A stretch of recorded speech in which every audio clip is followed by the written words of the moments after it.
Hello, welcome. My name is Janet Wilson from Dernier Publishing. Today I'm going to be reading you the first chapter of Deepest Darkness by Denise Hayward.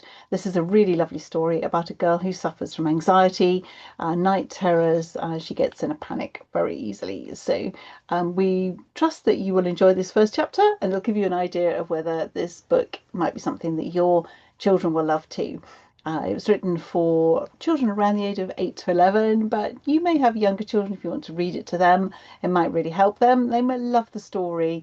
It's quite exciting, and some older children might also enjoy it. So here goes. Here's chapter 1, which is called Living with Fear. I awoke terrified, sweat pouring off me. I was screaming, screaming, screaming. I don't remember if I was screaming words or simply screaming. I have no memory of the dream. I never did. It happened frequently. A nightmare would creep into my sleep, but I would remember nothing except the utter sense of terror. Mum came to me in her dressing gown. She sat me on her lap and wrapped her arms around me. She would rock me and sing to me. She'd sing words. She didn't sing words. She just hummed beautiful tunes that she made up. It was so beautiful it always made me think of angels. Gradually my heart quietened and I felt peaceful and safe in Mum's arms.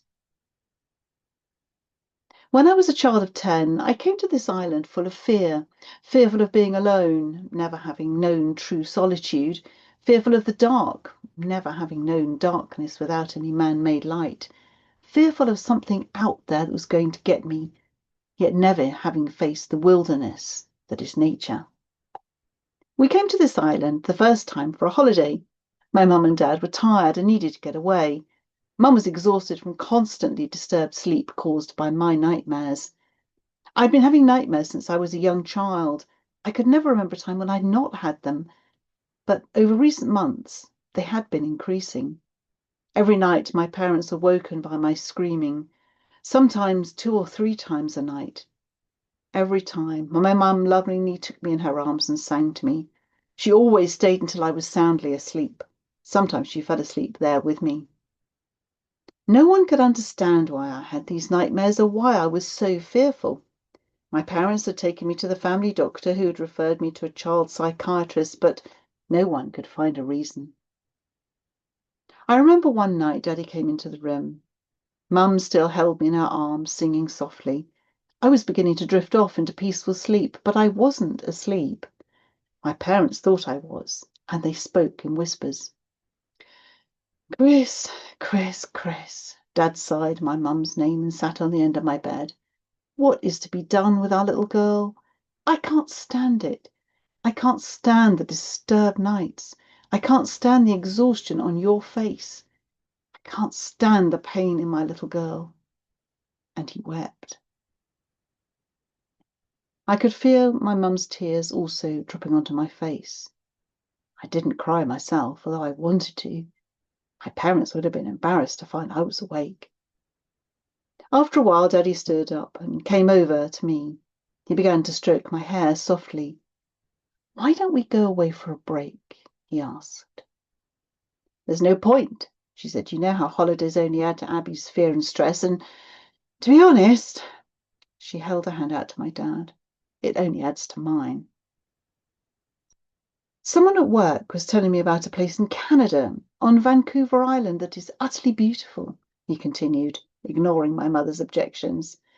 He's been feeling under a lot of pressure, and he said he came home feeling really refreshed.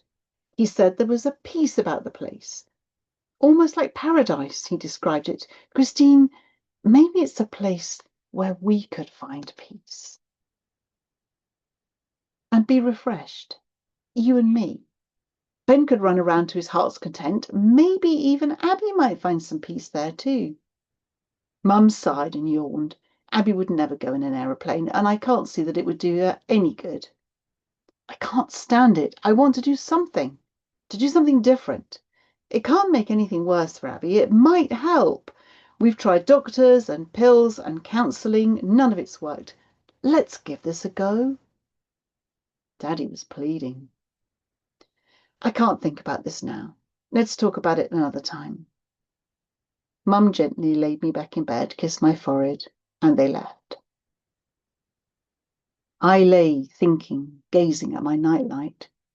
I understood how difficult my nightmares and my fears were for my parents. I thought about the place Daddy had described.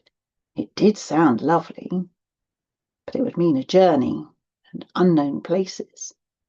I was scared. I didn't know how Daddy persuaded Mum, but clearly they talked about it. A few days later, when Mum picked me up from school, she'd obviously decided to tackle me as we were driving home. Did you have a good day, Abby? Okay. Abby, would you like to go on holiday? I panicked inside and didn't answer. Would you? My mum tried again. Where? I managed to ask quietly, remembering I wasn't supposed to know. There's a place in Canada your dad would like to go to. My heart was beating hard. I was expecting it. I'd been thinking about it all day and every day since the night I heard Daddy talking about it. I couldn't concentrate on anything else. I lay awake much of the night, looking at it from every possible angle. I lived the journey, the holiday, in every detail I could imagine. My nightmares intensified. I did not want to go. I could not go. I wanted to cry and stamp my feet. I wanted everything to stay just the way it was. Looking back, it wasn't much of a life, but I could manage it. It was like living in a square with thick black lines marking it out. This holiday would mean stepping out of my clearly marked square. Where is Canada? I asked. I knew. I'd looked it up in the atlas we have in the lounge, but it meant not having to give an answer yet. It's across the Atlantic Ocean. It's north of the United States of America, Mum replied. She was trying to sound light-hearted. I could tell it was really important to her. I felt everything was pressing down hard on me. Will we have to fly? I asked. I knew we'd have to fly, but it delayed the moment I would have to answer. It felt like there were voices in my head screaming, no, but something somewhere deeper than my fear. I knew my parents needed me. They needed me to say yes. I knew my parents really needed this. I couldn't bear to be the reason they couldn't go. And though everything in me did not want to go, somehow something stronger than my own selfishness and my own fear compelled me to say yes. Okay, I said very quietly. Oh, darling, my mum said with tears in her eyes. Mum was amazed it could be that easy to get me to agree, but unknown to her, I had been battling this for days.